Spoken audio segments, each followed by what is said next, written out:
जी, हाँ, मैं उस पे आ रहा हूँ। देखिए, हम लगातार यही बात कर रहे हैं कि हम अपना मोबिलाइज़ेशन हम करें, चाहे वो मीडिया स्पेसेस में हो, चाहे पॉलिटिकल स्पेसेस में हो, चाहे सिविल सोसाइटी के स्पेस में हो।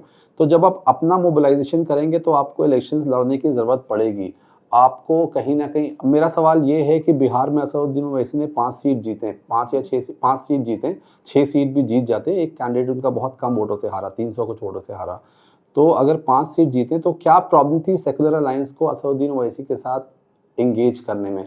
जब वो इलेक्शन से पहले बार-बार लेटर्स लिख रहे थे कि हमसे एंगेज करो, हमसे एंगेज करो। बाद में तो फिर रोना कोई इलाज नहीं है ना। I don't think that's a solution कि बाद में आप क्लेम करें कि अरे ये इलेक्शन क्यों लड़ लिए, इन्होंने वोट खा लिया, वो कर दिया।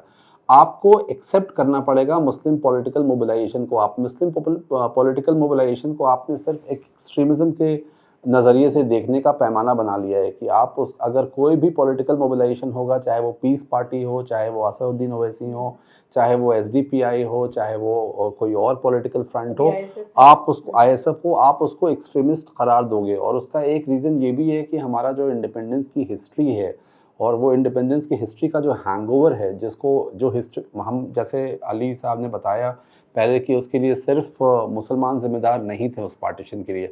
उस पार्टीशन के बहुत सारे अलग-अलग पैमाने थे, मुसलमान उसका एक हिस्सा थे, लेकिन उससे पहले बहुत कुछ हुआ। उससे पहले हिंदुत्ववादी फ़ोर्सेस ने सबसे पहले इस आइडिया को रखा कि टू नेशंस थ्योरी जो है।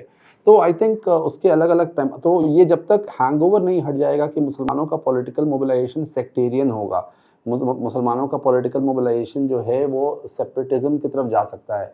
इस हैंगओवर को हटाने की ज़रूरत है। मुसलमानों का पॉलिटिकल मोबिलाइजेशन उसी तरह होगा जैसे दलित्स का पॉलिटिकल मोबिलाइजेशन उत्तर प्रदेश में होकर दलित्स ने सरकार बनाई। दलित भी तो मेजॉरिटी में नहीं है, लेकिन उन्होंने सरकार मायावती चीफ मिनिस्टर रहीं।